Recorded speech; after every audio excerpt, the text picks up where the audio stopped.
भारत को 2047 सुधा एक विकसित राष्ट्र रे परिणत करबा लागि सरकार एबेठारु काम आरंभ कर दैछंती। चलित वर्ष लोकसभा निर्वाचन हेबाकु जाउथिबा बेले अल्प किछि दिन परे आचरण विधि लागू हेबार संभावना रहिछि। वर्तमान राज्य उपरे कोनोसी निर्दिष्ट पाणीपागर प्रभाव नथिबा बेले पश्चिमा झड़ प्रभाव रे 5 तारिख जाए उत्तर ओडिशा रे हालुका वर्षा नै आकलन करिछि आंचलिक पाणीपाग केन्द्र। बीजेपी बीजेडी मेंट नै जारी रहिछि सस्पेंस। बीजेपी रो प्रथम पर्याय प्रार्थी तालिका रे ओडिशा बाद परे चर्चा पुणी बढ़िबारे लागिछि। आसंता 5 तारिख रे प्रधानमंत्री नरेंद्र मोदी ओडिशा गस्त उपरे समस्तंकर नजर रहिछि। राज्यर समस्त सरकारी चाकरी आशायींक पई आसिछि एक बड़ खुशी खबर। ओडिशा हाईकोर्ट पक्षरु अनुवादक पद पूरण विज्ञप्ति जारी करा जायछि। मार्च मास 3 रु ऑनलाइन आवेदन आरंभ होई सारिथिबा बेले ताहा 17 तारिख पर्यंत जारी रहिबो। आसंता 6 तारिख रे बीएसकेवाई नवीन कार्ड शुभारंभ करिवे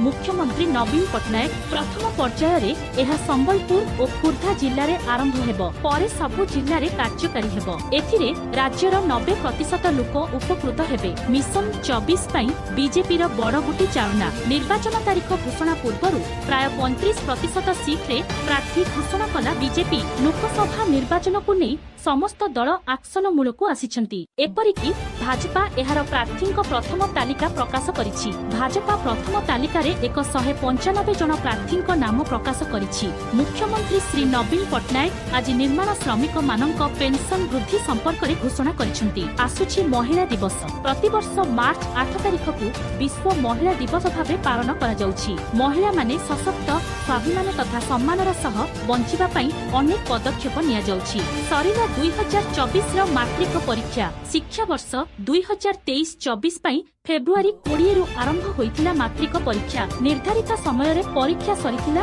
और परीक्षार्थी माने परीक्षा केन्द्र रु बाहरिथिले। ओडिशा गस्तरे आसीबे प्रधानमंत्री नरेंद्र मोदी। जाजपुर जिला चंडीखोल गस्त अवसर रे 19,600 कोटी विभिन्न प्रकल्पर शिलान्यास और लोकार्पण करिवे प्रधानमंत्री। वर्तमान समय रे ओडिशा कर्मचारी चयन आयोग ओएसएससी पक्षरु विभिन्न पद पई नियुक्ति प्रक्रिया जारी रहिछि। आगको किछि पदर प्रिलिमिनारी परीक्षा हेबाकु थिबा बेले आउ किछि पदर मुख्य परीक्षा और डॉक्यूमेंट जांच करा जिवो। तेबे एहा मध्य रे ओएसएससी पक्षरु आसीछि एक बड़ अपडेट। मार्च 14 शेष तारिख मागणा रे तुरंत करंतु आधार अपडेट। सरकारक पक्षरु एक बड़ घोषणा करा जायछि। जेउ मानक आधार कार्ड रे त्रुटि रहिछि सेगुडिक तुरंत अपडेट करिनियंतु। मार्च 14 तारिख हेउछि एहार शेष तारिख। आम आदमी पार्टी को दिल्ली स्थित पार्टी कार्यालय खाली करने को निर्देश देइछंती सुप्रीम कोर्ट। निर्वाचन को दृष्टि रे रखी जून 15 तारिख पर्यंत मोहलत दिया जायछि। राउज एवेन्यू कोर्ट पई आवंटित होइतिबा जमी रे आम आदमी पार्टी दलीय कार्यालय निर्माण करिछि।